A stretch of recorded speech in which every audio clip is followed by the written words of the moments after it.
Les textes liturgiques du samedi 22 juin 2024. Première lecture. Zacharie, que vous avez assassiné entre le sanctuaire et l'autel. 2 Chroniques 24, 17-25. Lecture du deuxième livre des Chroniques.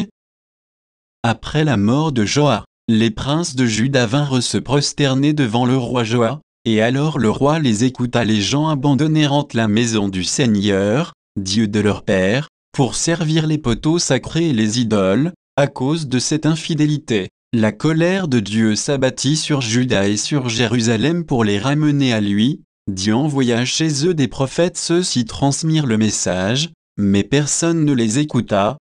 Dieu revêtit de son esprit Zacharie, le fils du prêtre Joas. Zacharie se présenta devant le peuple et lui dit : Ainsi parle Dieu, pourquoi transgressez-vous le commandement du Seigneur? Cela fera votre malheur, puisque vous avez abandonné le Seigneur. Le Seigneur vous abandonne. Ils s'ameutèrent alors contre lui et, par commandement du roi, le lapidèrent sur le parvis de la maison du Seigneur. Le roi Joas, en faisant mourir Zacharie, fils de Joas, oubliait la fidélité que Joas lui avait témoignée. Zacharie s'était écrié en mourant, que le Seigneur le voie, et qu'il fasse justice.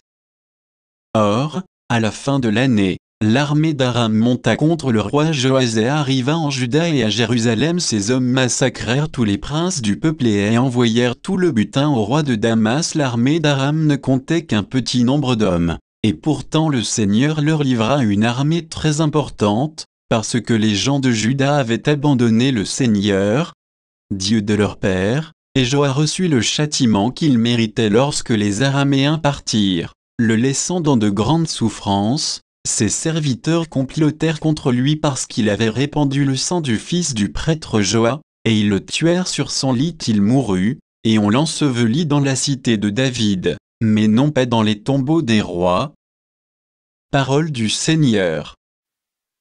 Psaume.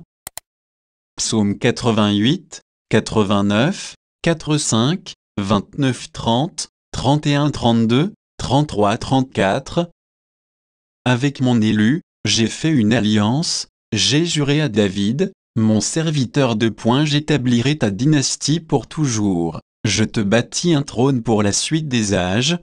Sans fin je lui garderai mon amour, mon alliance avec lui sera fidèle. Je fonderai sa dynastie pour toujours, son trône aussi durable que les cieux. Si ses fils abandonnent ma loi et ne suivent pas mes volontés, s'ils osent violer mes préceptes et ne gardent pas mes commandements, je punirai leur faute en les frappant et je châtierai leur révolte, mais sans lui retirer mon amour, ni démentir ma fidélité. Évangile. Ne vous faites pas de soucis pour demain. Matthieu 6, 24-34. Évangile de Jésus-Christ selon saint Matthieu. En ce temps-là, Jésus disait à ses disciples, « Nul ne peut servir de maître, ou bien il haïra l'un et aimera l'autre, ou bien il s'attachera à l'un et méprisera l'autre. Vous ne pouvez pas servir à la fois Dieu et l'argent. C'est pourquoi je vous dis, ne vous souciez pas, pour votre vie, de ce que vous mangerez, ni, pour votre corps, de quoi vous le vêtirez. La vie ne vaut-elle pas plus que la nourriture, et le corps plus que les vêtements? Regardez les oiseaux du ciel, ils ne font ni semaille ni moisson, ils n'amassent pas dans des greniers, et votre Père céleste les nourrit. Vous-même, ne valez-vous pas beaucoup plus qu'eux? Qui d'entre vous, en se faisant du souci, peut ajouter une coudée à la longueur de sa vie? Et au sujet des vêtements, pourquoi se faire tant de soucis? Observez comment poussent les lys des champs. Ils ne travaillent pas, ils ne filent pas. Or je vous dis que Salomon lui-même, dans toute sa gloire, n'était pas habillé comme l'un d'entre eux. Si Dieu donne un tel vêtement à l'herbe des champs, qui est là aujourd'hui, et qui demain sera jeté au feu, ne fera-t-il pas bien davantage pour vous, hommes de peu de foi? Ne vous faites donc pas tant de soucis, ne dites pas, qu'allons-nous manger ou bien, qu'allons-nous boire ou encore, avec quoi nous habiller? Tout cela, les païens le recherchent, mais votre Père céleste sait que vous en avez besoin. Cherchez d'abord le royaume de Dieu et sa justice, Et tout cela vous sera donné par surcroît. Ne vous faites pas de soucis pour demain. Demain aura souci de lui-même, à chaque jour suffit sa peine. Acclamons la parole de Dieu.